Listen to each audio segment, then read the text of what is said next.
बिस्मिल्लाहिर्रहमानिर्रहीम। खातिन हज़रात, मैं हूँ अख्तर अब्बास और आप सबको मेरा सलाम पहुँचे। आज बड़ा अहम सवाल है। लड़के आमतौर पर ये सवाल कम करते हैं, लड़कियों का सवाल ज़्यादा है। और जिन दो बच्चियों ने किया, एक की भी शादी हुई है, कुछ 6-7 माह हो गए, और जो दूसरी खातून है उनकी उम्र ज़्यादा है, यानी वो कोई 42 ईयर्स का। सवाल दोनों का एक है कि औरतों की गर्दनें काली क्यों होती हैं। अच्छा, दिलचस्प सवाल है। अब आप ऐसा ना हो कि हर औरत को आप स्कैन करना शुरू कर दें कि उसकी गर्दन काली है या गोरी है। इनफैक्ट इसके 3-4 मेजर वजूहात हैं। जो नई बच्चियां जिनकी शादी होती है और शादी के कुछ महीनों के बाद उनकी गर्दनें काली होनी शुरू हो जाएं, तो इसकी बहुत बड़ी वजह प्रेगनेंसी है। पर प्रेगनेंसी वजह नहीं है गर्दन काली होने की। उसकी वजह यह है कि उनके जिस्म में, पंजाबी में कहते हैं खून की कमी हो गई, पर खून इटसेल्फ नहीं, उनके जिस्म में आयरन की कमी होती है। पूरे पंजाब में जो फोक विजडम है, जो खवातीन का विजडम है, दाना, ये 80% तक सच है। यानी ऐसे ही है जैसे किसी को आप स्कैन कर दें। वो कहती है कि जिस खातून के बतन में रब ने बेटा अता करना हो या किया हो, तो बेटा चूंकि ज़्यादा खुराक लेता है और वो ज़्यादा उसके जिस्म को खींचता है, तो उसमें आयरन की ज़्यादा कमी होती है। 80% तक ये लोगों का जो गुमान है ये दुरुस्त होता है कि बेटा होने वाला हो तो खातून की गर्दन ज़्यादा काली होगी। और उसका फिर तरीका यही होता है कि आप किसी डॉक्टर से मिलें, न्यूट्रिशनिस्ट से मिलें। अगर आपकी माँ, दादी, नानी समझदार है तो फ़ौरन आपके खाने बदल दें और वो खाने खाए जिसमें फुलाद ज़्यादा हो। फुलाद की गोलियों पे आपको चले जाना चाहिए। अच्छा, दूसरा, जब लड़कियां मोटी हो रही होती हैं तो भी उनकी गर्दनें मोटी हो जाती हैं और काली भी हो जाती हैं। तीसरा, जब बड़ी उम्र की खवातीन या मर्द सर को हेयर ड्राई लगाते हैं तो आमतौर पे ये सर सीधा करके लगाते हैं, तो उसके नतीजे में जब वो उसको वॉश कर लेते हैं तो उस वक्त उनको ये नहीं सूझता या ख्याल आता कि जो पिछले बाल हैं, अच्छा कुछ के तो खुशकिस्मत होते हैं, बाल पीछे से वाइट नहीं होते, एक अपने बाप दादा से विरासत में चल रहे होते हैं, पर कुछ के हो जाते हैं। अच्छा, अब अगर आपने हेयर ड्रायर लगाया है, डाइंग, तो कलर उसका जो भी हो, काला हो, ब्राउन हो, डार्क ब्राउन हो, तो उसके नतीजे में जब आपने बाल धो लिए तब उसमें से पानी रिसेगा। जो रिसने वाला पानी है वो आपकी, अगर कभी आप उस पानी को सरके से हाथ लगा के देखें, किसी अखबार पे लगाएं, तो चंद सेकंड के बाद अखबार के वहां दाग धब्बे लग जाएंगे, क्योंकि वो उसमें इतनी पावर होती है, इतना कलर होता है जो बज़ाहिर आपको नजर नहीं आता। तो आप जब वॉश करते हैं अपने बालों को तो बाद में साबुन वाबुन से, शैम्पू से वॉश कर दें, ताकि वो जो उसका असर है, तासीर है, आपकी गर्दन में आएगा, मर्दों के कॉलर में चला जाएगा। अच्छा, बाद ऐसे नादान या दाना होते हैं, दाना के ऊपर कौमे हैं, कि डाई लगाने के बाद आपको जगह जगह उनके यहाँ इवन कलमों पे यहाँ दाग नजर आते हैं। चूंकि कम दर्जे का सस्ता या घटिया इस्तेमाल करेंगे तो वो जिल्द पे भी लगेगा, जो अच्छा है वो जिल्द पे नहीं लगता। और दूसरा, अब तो दुनिया इससे बहुत आगे निकल गई है, लेकिन हमारे यहाँ ये मसला बहुत अहम है।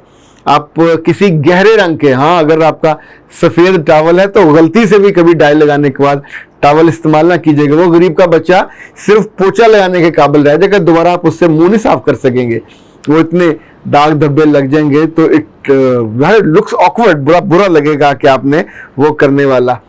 अच्छा, कुछ लड़कियों की स्किन बहुत सेंसिटिव होती है, तो सेंसिटिव स्किन की वजह से भी ये काली हो जाती हैं। कुछ लड़कियां और लड़के जब पहाड़ों पे जाते हैं और थोड़ा ज़्यादा एक्सपोजर उनकी गर्दन को, जो स्किन को मिलता है, और ज़्यादा धूप में रहते हैं, यानी आमतौर पे तो हम घरों में, गाड़ी में, क्लासरूम में, फिर अपने कमरे में, तो धूप का जो एक्सपोजर है वो ज़्यादा नहीं होता। तो जिसका भी ज़्यादा एक्सपोजर होगा वो फिर वहाँ, अगर आपने देखा हो, ये क्रिकेट वाले हैं, ये अपने होंठों तक पे वाइट कलर का कुछ लगाया होता है, तो मुझे पता है ना वो क्या होता है। इसी तौर पे जो ख़ास तौर पे ऑस्ट्रेलिया के, यूके वाले पाकिस्तान जब आते हैं, वो तो अपनी गालों पे भी वाइट डॉट्स लगे होते हैं।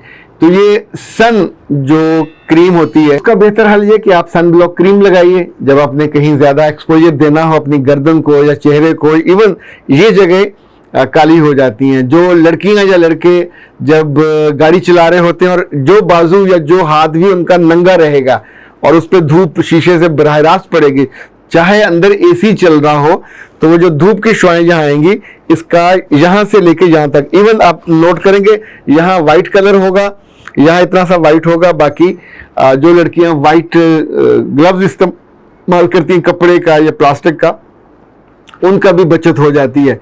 लेकिन जो जिन्हें अपने हुस्न पे बिल्कुल नाज नहीं होता और एहतियात नहीं होती, तो वो फिर ये हाथ गोरा रहता है, ये काला हो जाता है। काली गर्दन बुरी लगती है, मोटी गर्दन उससे भी बुरी लगती है। मैं ये नहीं कहना चाहता कि भैंसे जैसी लगती है या भैंस जैसी लगती है, लेकिन भद्दी लगती है। और इन काली वर्द अगर मोटी हो जाए और काली भी हो जाए, तो आप उसके लिए कोई वर्जिशें वो कर सकते हैं। अच्छा, अगर तो मोटापे की वजह से हुआ है या मैल की वजह से हुआ, चूंकि बहुत सारी लड़कियां ऐसी हैं चल्ली के नहाते हुए उन्हें जो होता बाल गीले हो गए, जिस्म पे साबुन वाबुन लगा लिया, लेकिन गर्दन पे आपको टॉवल से बहुत इसको करना चाहिए। यानी अगर आप टॉवल को यहाँ रख के ऐसे ऐसे भी कर लें तो वहाँ की मैल निकल जाएगी।